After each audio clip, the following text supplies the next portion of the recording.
Namaste students, this is Chitralekha from Swami RN Senior Secondary School welcomes you all in the YouTube channel of RSV Group of Schools.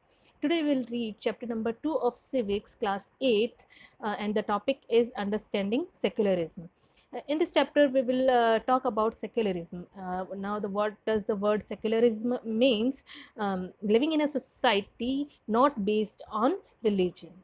Okay, let's start with the introduction. Let's take some few examples from the history. History provides us with many examples of discrimination, exclusion, and persecution on the ground of religion.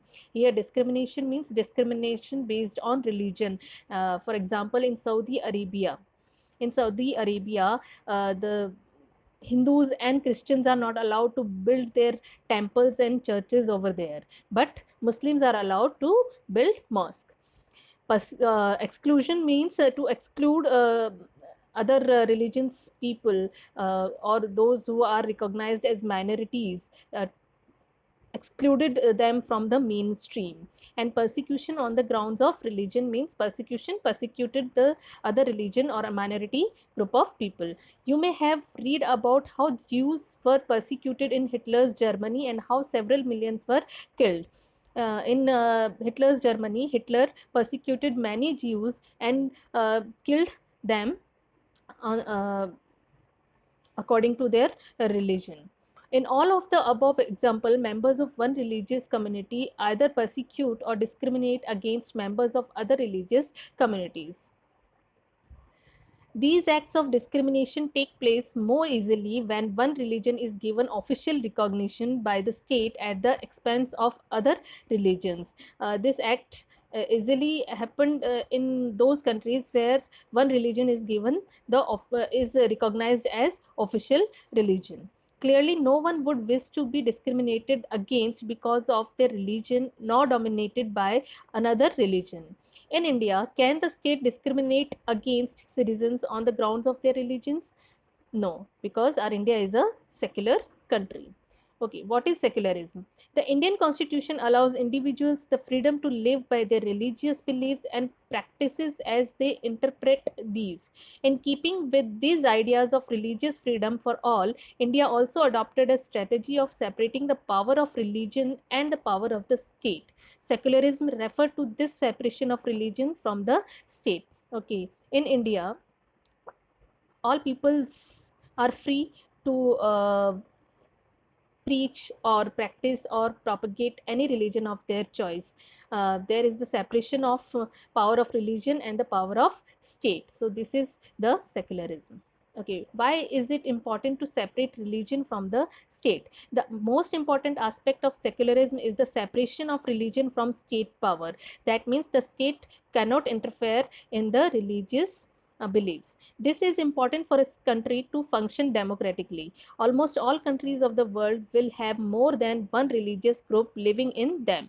Within these religious groups, there will most likely be one group that is in a majority. If this majority religious group has access to state power, then it could quite easily use the power and financial resources to discriminate against and persecute persons of other religion. It is very important to adopt secularism in those countries where different religious people live in. What is Indian secularism? The Indian constitution mandates that the Indian state be secular. According to the constitution, only a secular state can realize its objective to ensure the following. Our constitution says that it is necessary for the Indian state to be secular. Uh, because first, that one religious community does not dominate another. Second, that some members do not dominate another members of the same religious community. Third, that the state does not enforce any particular religion nor take away the religious freedom of individuals. This is the Indian secularism. Okay, examples of Indian secularism. Example number one here, some students, it is a scene of a school. Here, some students are asking their principal to celebrate a religious festival in the school. It is a government school, so the principal uh, does not allow them to celebrate the religious festival in the school. Okay, now examples of Indian state, secularism too. This is a picture of two friends. Here, one friend is asking to another one who is a Sikh that why he haven't to wear a helmet. He asked them. He asked him whether he wanted to be fined, that but his friend who is a Sikh told him that um, he will not be fined not for not wearing a helmet because uh, he is wearing a pagdi, and pagdi is a very important part of his religion, so he will be not fined for it. Reviews of both the example 1 and 2. The celebration of the religious festival within the school would have been a violation of the government's policy of treating all religions equally. Government schools cannot promote any one religion either in their morning prayers or through the religious celebration. In government school, it is not allowed to celebrate any religious festivals, and in morning prayers, prayers are not based on the religious belief. The rule does not apply to private school, but these are not applied on the private schools. Paramjeet, the Sikh youth does not have to wear a helmet. This is because the Indian state recognizes that wearing a pagdi is central to a Sikh religious practices, and in order not to interfere with this, allow an exception in the law. Points in Indian Constitution. The Indian Constitution bans untouchability. In this instance, the state is intervening in religions in order to end a social practice that it believes discriminates and exclude and that violates the fundamental rights of lower caste who are citizens of this country. Similarly, to ensure that laws relating to equal inheritance rights are respected, the state may have to intervene in the religion based personal laws of communities. In India, the state intervene in the religious belief or some social practices which are violating the others rights, so here the state has to intervene. The Indian Constitution grants the right to religious communities to set up their own schools and colleges. It also gives them financial aid on a non preferential basis. So Indian Constitution, it also gives the right to religious, cultural and educational right, according to which any religious community can set up their own schools and colleges to preserve their culture. In what way is Indian secularism different from that of other democratic countries?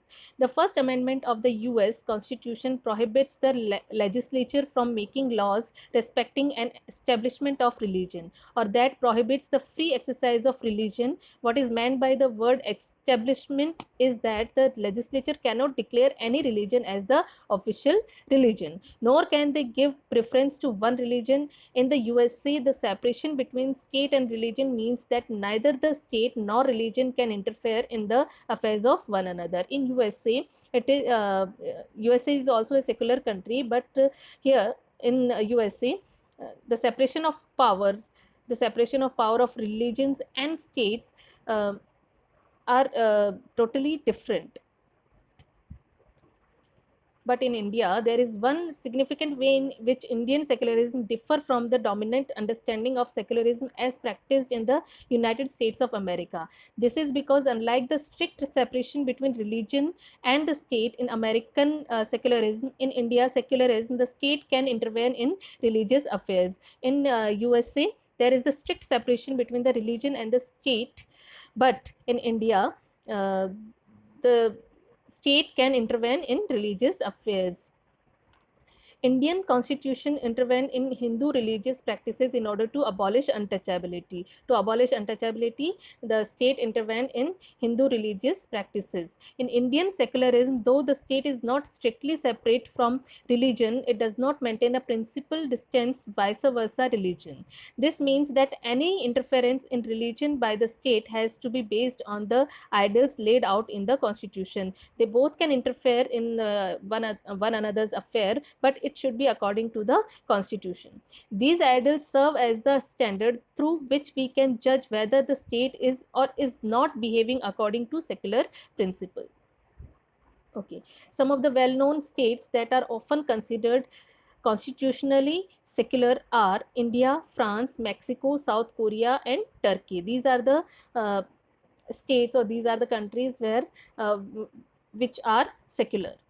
But none of these nations have identical form of governance. But the governmental form is not same in the above countries. Okay, this much is from your chapter. Thank you, and have a nice day ahead.